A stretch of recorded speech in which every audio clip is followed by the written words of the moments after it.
Salut, c'est Alexis et je vous souhaite la bienvenue sur la chaîne YouTube de Contournement.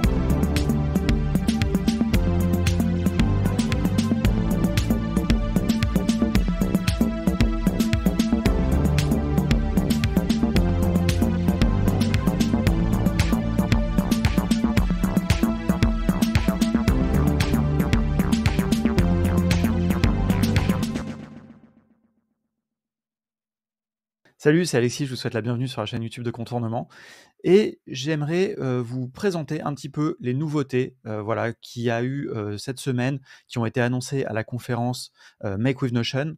Il y a eu vraiment des grosses news et donc j'aimerais vous commenter un petit peu ça. On va faire une petite démo, voilà, je vous montre tout ça. Allez, on passe sur l'écran. Alors, récapitulons un petit peu toutes ces annonces. La première annonce que je trouve vraiment, et ils l'ont mis en premier évidemment, c'est les formulaires.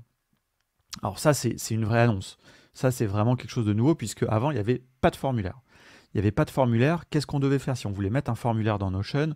Eh bien, on devait aller, par exemple, dans Tally, faire un formulaire, et puis l'embed dans Notion, c'est-à-dire l'inclure dans une page. C'était pas très pratique, et puis surtout, c'était pas bien connecté, parce que quelle est l'idée et l'intérêt de faire des formulaires? Eh bien, c'est pouvoir injecter de la donnée, de faire des interfaces en fait, de pouvoir injecter de la donnée dans vos tables, mais sans travailler dans la table, mais plus à travers quelque chose comme on a plus l'habitude, une interface de type formulaire. Et ça, c'est quelque chose qui est très important, que j'aimerais vraiment souligner avec cette nouveauté à l'intérieur de Notion, c'est que là, on a Notion. Et je mets de côté les annonces, les mails, etc. Mais là, avec les formulaires, Notion complète en quelque sorte la trinité, comme j'aime bien appeler ça, de la création d'applications internes. Pour créer une application, en général, une application interne encore plus, pour créer une application, vous avez besoin de trois choses. Vous avez besoin d'une base de données, il y en a depuis très longtemps dans Notion.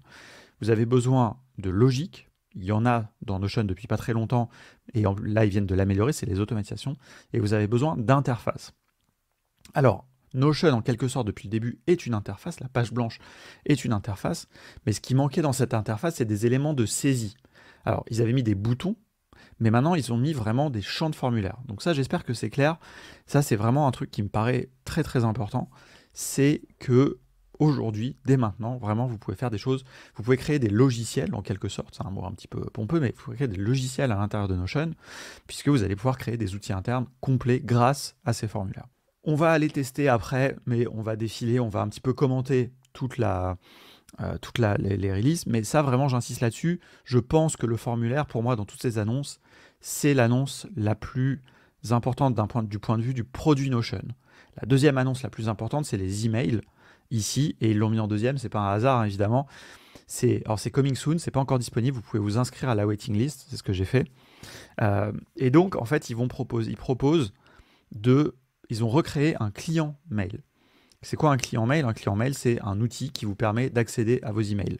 De la même manière que vous avez un client d'agenda, c'est Notion Calendar par exemple, mais ça peut être aussi d'autres outils. En fait, je pense que la plupart d'entre vous, comme moi, vous utilisez probablement l'écosystème Google, et donc vous utilisez Gmail, Google Calendar, et toutes ces choses-là.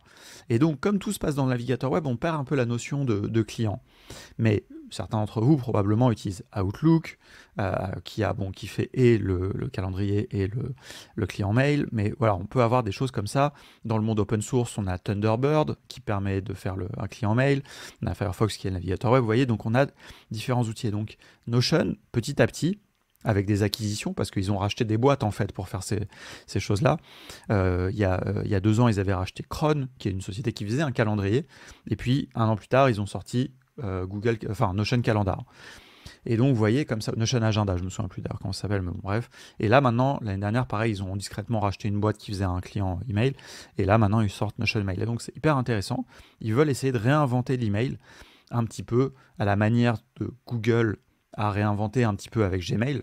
Là, c'est le next step. Donc, quelque part, c'est intéressant parce que je trouve que Notion est en train d'essayer de créer un écosystème un peu à la Office 360 ou un peu à la Google, G Suite, ou je ne sais plus comment ça s'appelle maintenant, Google Workspace. Ils changent de nom toutes les 3 minutes, Google, donc on ne sait plus comment ça s'appelle. Mais voilà, donc ça, c'est vraiment la deuxième grosse news. Donc, 2 news très importantes. On a un peu un tournant, c'est-à-dire que Notion devient un outil complet avec les formulaires. et Notion. Donc ça, c'est interne à l'outil. Et externe, la croissance continue puisque il se constitue un écosystème. Maintenant, Notion, c'est 3 applications, enfin, ou demain en tout cas, quand Notion elle sera prévue. Notion, la gestion de connaissances et la création d'outils internes, en quelque sorte, d'applications internes. Notion, calendrier pour gérer des données, évidemment relié aux bases de données qui ont des données temporelles dans Notion, et Google Mail, enfin Notion Mail, putain, je peux pas réveiller encore, Notion Mail qui est le client mail, et qu'on pourra évidemment imaginer que les emails seront reliés à vos bases de données aussi potentiellement dans Notion, et donc ici, ça pourrait, on peut imaginer, on ne sait pas comment ça va marcher, mais on peut imaginer des choses hyper pratiques. Enfin, de pouvoir déjà travailler à plusieurs sur des mails, de pouvoir utiliser un peu les fonctionnalités de Notion pour commenter, travailler collaborativement sur des mails, des choses comme ça, franchement, ce serait intéressant, quoi. Et probablement qu'au passage, on le voit dans l'image, en termes de design, ils essayent de faire quelque chose de très épuré, ce qui est agréable quand on voit la plupart des clients mail maintenant, bon, enfin, plusieurs qui essayent d'aller un peu dans ce sens-là, mais chose très compliquée, quoi. Voilà, donc ça, c'est les 2 grosses news.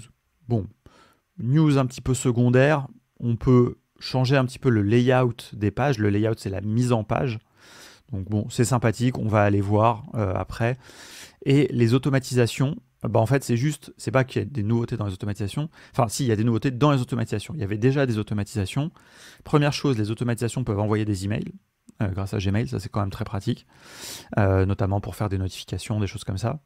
Et l'autre chose, c'est que maintenant, on peut utiliser des formules à l'intérieur des automatisations. Et ça, c'est quand même pas mal parce que ça permet d'ajouter de l'intelligence, en fait. Et donc ça, notamment, ils ont fait ça en fait en introduisant la notion de variable. Et donc, on peut mettre des variables dans les automatisations que ensuite on va utiliser dans la suite de l'automatisation. Et dans ces variables, on peut utiliser des formules. Et donc, par exemple, pour choisir par exemple à qui on assigne une tâche. Donc admettons qu'il y ait une automatisation qui crée une tâche avec un déclencheur quel qu'il soit, eh bien on peut, suivant par exemple la priorité de la tâche, l'assigner à des différentes personnes. Et ça, on va le faire à l'intérieur d'une formule, dans le champ, enfin dans des variables, quoi. Faire des calculs de date, faire du texte concaténé, etc. Et puis la marketplace. Très franchement, la marketplace, ça c'est pas forcément le truc qui m'intéresse le plus, mais on peut cliquer, on peut aller voir rapidement ici. En fait, c'est très bien, je pense, pour vraiment... Ils ont fait un gros travail, parce qu'avant, c'était pas vraiment une marketplace, c'était juste un répertoire de templates. Et là, ils ont fait tout un travail pour mettre en avant des créateurs très connus, Thomas Frank par exemple, américain, et surtout aussi toute la partie marketplace, gestion des ventes, des remboursements, etc. Pour les gens qui vendent des choses, c'est beaucoup plus unifié et beaucoup mieux géré apparemment, de ce que j'ai vu, comme ça, un petit peu en diagonale. Donc voilà, et vous pouvez acheter directement ici. Juste dans les dernières nouvelles quand même, il y a des emojis custom maintenant. Bon, comme dans Slack, il y a ça depuis longtemps dans Slack, vous pouvez créer avec une petite image carrée des nouveaux emojis qui seront utilisés. Pourquoi pas, ça peut, si vous avez des images que vous utilisez souvent, ça peut éviter d'avoir... ça peut être pratique. Et maintenant, on peut personnaliser les URL. Ça, c'est pas mal, effectivement. Petite news, on peut personnaliser les URL quand il y a des domaines sur les sites qu'on a publiés. Écoutez, allons tester, on va tester une nouvelle page Notion. Alors, moi, j'ai même pas regardé de démo ni rien des formulaires, donc j'imagine que si on fait /form, eh bien, on va pouvoir créer un formulaire. Create form from scratch. Ok, alors en fait, le formulaire, une nouvelle vue de base de données en quelque sorte. Attendez, on va tester comme ça. Donc vraiment, on part de rien, on veut faire un formulaire. On va faire un formulaire d'un test. Ensuite, on peut choisir qui a le droit de le remplir, ça c'est intéressant. On va mettre tout le monde qui a le lien, comme ça vous pourrez aller tester. Ok, si je veux enlever le branding Notion, je peux. Et par contre, on ne peut pas enlever les réponses anonymes. Ok, question 1. Alors, on va faire un petit test, allez. Quel est votre pseudo? Est-ce que vous recommanderiez la matinale à vos amis? Et alors ici, comment on change les types de questions? Alors ça, on va mettre que c'est requis. Ok, question type multiple choice. Alors il n'y a pas beaucoup de types de questions, donc on va mettre Text, multiple choice, date, nombre. Ok, number. On peut pas mettre d'étoiles, par exemple. Ça, c'est dommage. On peut pas mettre une note de 1 à 5, par exemple. Et donc, en fait, quand on fait un formulaire, il va nous créer la base de données qui va avec. Est-ce que vous recommanderiez? Qui a répondu? Quel est votre pseudo Twitch? C'est marrant d'ailleurs parce que du coup, ça se retrouve en premier. Ok, est-ce que la matinale à vos amis les plus proches? Voilà, on va voir comme ça, on va tester. Je vais tester de mon côté.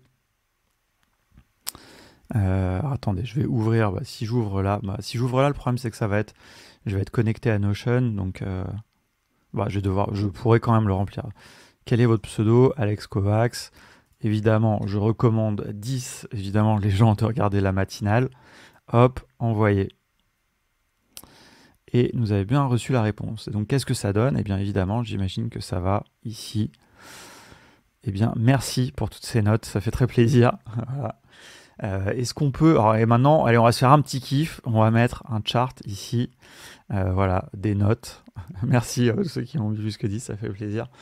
Voilà, donc, eh bien, voilà. Alors, c'est intéressant parce que, bon, c'était prévisible, mais donc, en fait, les formulaires, finalement, c'est un petit peu, comme c'est dans Airtable, une nouvelle vue, en fait, de base de données. Puisque là, en fait, quand j'ai créé le formulaire, il m'a créé une base de données, il m'a créé la base des réponses. Merci à tous de répondre, ça fait plaisir. Et ensuite, hop, on peut rajouter des vues, des cambans, etc. Donc c'est assez malin, et donc c'est assez pratique. Alors est-ce qu'on peut mettre juste un formulaire? Si je voulais ici, juste dans une page, remettre ce formulaire-là. Alors là, il me le crée from scratch.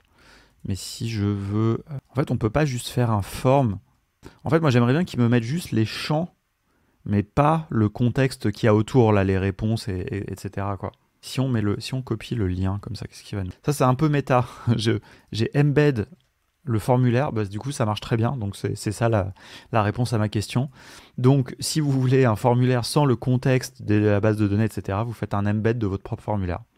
Voilà, nickel. Franchement, c'est assez joli en plus. Et donc ça, en fait, vous pouvez faire ça à un endroit de votre interface. Donc c'est là où on rentre après dans la création d'applications, quoi. C'est-à-dire si vous voulez faire un système de gestion, je sais pas, de calendrier éditorial, etc. Par exemple, vous pouvez utiliser le formulaire pour créer des nouveaux articles de contenu à un endroit et puis avoir la base de données à un autre endroit. Mais ça évite aux gens d'avoir à les taper dans le formulaire. C'est vraiment, enfin, de taper directement dans la base de données, quoi. Pas de possibilité de regex pour le contrôle des entrées du form. Alors, très franchement, je pense que là, les formulaires aujourd'hui sont très très basiques. Évidemment, ils viennent de les sortir. Et donc, du coup, c'est un peu la même question aussi, cousin hier. Pas de contrôle, quasiment pas de contrainte. La seule que je vois, c'est le required ou pas required. On peut indiquer si c'est un... Enfin non, ça c'est la description, ça n'a même pas de rapport avec le champ. Non, je vois aucune contrainte, malheureusement. Alors, on pourrait potentiellement, j'imagine, après faire du contrôle post-soumission avec les automatisations, justement, puisque là, pour étendre un petit peu la discussion, ici, je peux rajouter une automatisation qui va se déclencher. Alors on peut customiser le formulaire, ça n'a pas de rapport, c'est marrant. Mais là, je peux mettre une automatisation qui va se déclencher quand il y a une nouvelle page qui est ajoutée, puisque quand on soumet le formulaire, on crée une nouvelle page dans la base de données. Ça, c'est le langage de Notion, les pages, nouvelles lignes dans la base de données. Donc on pourrait faire du contrôle a posteriori éventuellement, mais on ne peut pas mettre de contraintes, sauf si on peut mettre les contraintes éventuellement ici, mais dans les propriétés, on ne peut pas mettre de contraintes. En plus, celle-là, c'est la title. Donc, Ah oui, parce que sur la note, par contre, effectivement, on peut typer. Enfin, les seules contraintes qu'on peut mettre, c'est qu'on peut typer le champ. En fait, on peut... Enfin, c'est pas typer le champ, c'est ici indiquer le type de champ qu'on veut. Ce qui ne correspond pas exactement au type de Notion, il y en a un petit peu plus. Mais bon, ça, c'est les types principaux. Donc, évidemment, oui, par contre, c'est pas que des champs texte. Hein. Et ce qui est intéressant aussi, c'est que lui, du coup, il rajoute un champ respondent là qui nous dit si c'est quelqu'un de l'espace de travail qui a répondu ou pas, quoi. Donc voilà, mais les seules contraintes qu'on peut mettre, c'est juste de faire correspondre au type de champ. Mais on peut pas on peut pas par exemple spécifier une plage de chiffres. Vous avez vu d'ailleurs, merci, certains d'entre vous ont mis 11 ou 12 dans les notes. On peut pas mettre de 1 à 10 par exemple. C'est un peu dommage d'ailleurs parce qu'en termes de type de champ, je me serais attendu à avoir quand même un sélecteur sur un range, quoi. Ça c'est quand même assez classique, notamment par exemple pour faire un formulaire type NPS. C'est un peu dommage. Donc voilà, bon, la partie formulaire, très intéressant. Il y a un champ upload de fichier ou un champ carte pour saisir un emplacement. Alors upload de fichier, oui, ici. Voilà, avec une limite de taille, etc. Qu'est-ce que je peux vous montrer d'autre? On peut regarder cette histoire de... Ah, ils ont ajouté aussi un petit dictate. Ça, on va tester. Vous le savez, j'aime beaucoup tout ce qui est... Salut Notion, est-ce que tu fonctionnes bien? J'aimerais que tu me mettes du texte parce que je suis en train de tester tes fonctionnalités incroyables. Ok, bon franchement c'est pas mal, donc c'est de... Non vas-y, arrête de noter, c'est bon. Donc c'est drôle parce que je lui ai parlé en français, il a écrit en anglais. Mais cela dit, il a écrit ce que je lui ai dit, donc c'est assez fort. Euh, mais bah, ok, donc bon, alors sachez-le, la fonction dictate qui est en alpha pour l'instant ne fonctionne qu'en anglais. Mais j'imagine qu'ils utilisent Whisper, parce que Whisper fait ça assez bien d'ailleurs, enfin un peu comme tous les LLM, hein, vous pouvez leur parler un petit peu indifféremment dans n'importe quelle langue, ils peuvent vous répondre dans n'importe quelle langue. Donc voilà. Ok, alors c'est où les layouts? Customize layout. Ah oui, non, ok, c'est un petit peu plus... c'est quand même un petit peu plus puissant que ce que ça n'en avait l'air. Ok. Ok. Ah non, c'est... Ok, j'avoue, j'ai eu l'impression que c'était un peu éclaté, mais en fait, c'est quand même pas mal, parce que on peut... Bon, donc on n'a que 2 panneaux, a priori. Mais par contre, on peut ajouter des données. Ok, là, on peut mettre des nombres, si je mets ça. Ah oui, si, on peut faire des pages un petit peu plus riches, parce que c'est pas juste, en fait, gérer les layouts, c'est ajouter aussi des éléments, en fait. Ajouter, par exemple, là, j'ai ajouté un nombre. Attendez, nombre. En fait, c'est intéressant parce que si je ne dis pas de bêtises, là, j'ai ajouté des informations dans ma base de données. Nombre test layout. Sauf que je ne les ai pas ajoutés comme avant, ça s'ajoutait toujours dans les property groups. Mais maintenant, ça s'ajoute. On peut ajouter un peu partout dans la page. En fait, on peut construire donc les éléments de la base de données, les afficher à différents endroits de la page. Ça, c'est intéressant. Franchement, pas mal. Ça peut permettre de faire des pages un peu riches. Et surtout, ça peut permettre d'éviter, quand on a beaucoup, nous, on a des pages où on a des bases de données, on a beaucoup de propriétés. Et c'est un peu chiant de les avoir comme ça.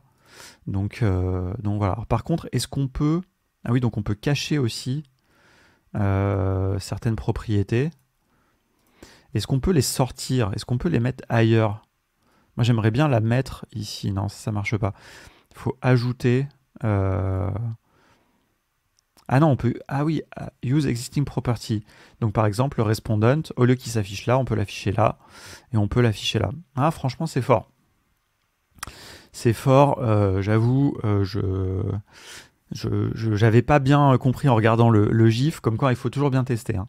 Donc vraiment, on peut prendre... Donc quand vous êtes dans une base de données, là on parle de layout uniquement de contenu dans les bases de données, eh bien vous pouvez prendre toutes les propriétés de votre page et les afficher de manière différente. Et notamment, ce que je trouve assez sympa ici, c'est les propriétés de type nombre, par exemple.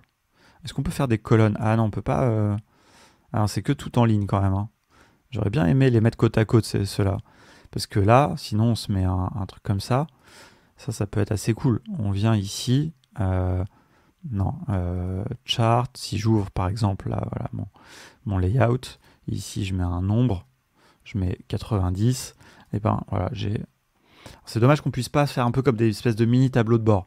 Mais vous voyez que c'est quand même assez sympa. Ok, bon bah voilà, donc ça c'est très flexible, donc c'est intéressant, voilà, pour faire des pages vraiment un peu plus riches et surtout diviser un peu tout le contenu sur 2 panneaux. Bon, les emojis personnalisés, je pense qu'on n'en a pas besoin. Et les automatisations, le principe, qu'est-ce que c'est les automatisations? Les automatisations, c'est ici. Quand on crée une automatisation, si je dis voilà, à chaque fois qu'il y a une nouvelle page qui est ajoutée, eh bien ici, je peux éditer une propriété. Alors, on peut ici define variable, c'est là où on peut utiliser des formules d'ailleurs. Et donc là, on peut mettre if, et on peut rappeler une propriété d'avant, par exemple, dans la page, le pseudo, si le pseudo, voilà, c'est quelque chose, et bien on peut mettre telle valeur ou telle valeur, quoi. Voilà. D'ailleurs, j'ai mis if, mais en fait, je pense qu'il faut taper comme ça plutôt la formule. Hop. Égal test. Et puis voilà, on met true, false. Voilà. Et donc là, ensuite, il met la formule. Bon, voilà. Et ensuite, ça, on peut afficher. Donc c'est intéressant, ça permet de définir des variables qu'ensuite on va utiliser dans les propriétés. Là, je vais lui mettre un nom. Test. J'imagine. Ah, il a pas aimé le. Ici, c'est égal, évidemment, comme en code. Sinon, c'est une assignation. Hop, propriété. On va mettre par exemple l'email. Et là, on peut ajouter, j'imagine, une variable qui vient d'avant. Hop, voilà. Voilà, donc là, bon, bah voilà, c'est un test en 2 secondes, évidemment, mais voilà, vous voyez un petit peu le principe, ça c'est hyper puissant. Très franchement, on aimerait bien avoir ça dans d'autres outils d'automatisation. Bon, évidemment, dans Make, on peut faire des choses bien plus avancées sur la définition de variables et tout, mais là, pour un outil comme ça, tout intégré, c'est quand même très pratique. Et notamment, ça permet, là j'ai fait un test, mais je pourrais aussi manipuler les données, par exemple, dire que là, le pseudo, je le veux en majuscule. Et donc comme ça, là, je mets une formule et je mets donc dans la page de création, elle est où, le trigger page, je vais prendre quel est votre pseudo et je le mets en uppercase. Ça, on va l'enlever. J'ai envie de faire un test quand même jusqu'au bout, tant qu'à faire. Je me suis pris dans le game. Hop, quel est votre pseudo? Et là, je lui remets. En fait, je vais réécrire la valeur avec pseudo en majuscule. On va voir si ça marche. Attendez, je fais create. Donc là, je mets en place mon automatisation. Et donc là, si je vais remplir le formulaire à nouveau. Hop, 10, envoyer. Et donc, normalement, dans ma base de données, comme ça, vous aurez eu le test complet. Hop, envoyer. Ok, ça marche pas. Ah si, voilà, ça y est, là, ça s'est déclenché et vous voyez que là, le pseudo est devenu en majuscule. Donc, on peut faire du traitement post-soumission de formulaire. Donc voilà, comme ça, vous avez vu un peu toute la chaîne de fonctionnement des formulaires et des automatisations. C'est bon, on a tout montré. Il est 9h moins 1. Alors, on n'est pas allé voir les autres nouveautés, mais bon, très franchement, c'était quand même l'actu de la semaine. Donc, voilà. Merci d'avoir été avec moi encore une fois pour voilà, découvrir ces nouveautés de Notion. C'était vraiment la grosse news de la semaine. Ça me paraît être très intéressant. Désolé, écoutez, merci beaucoup.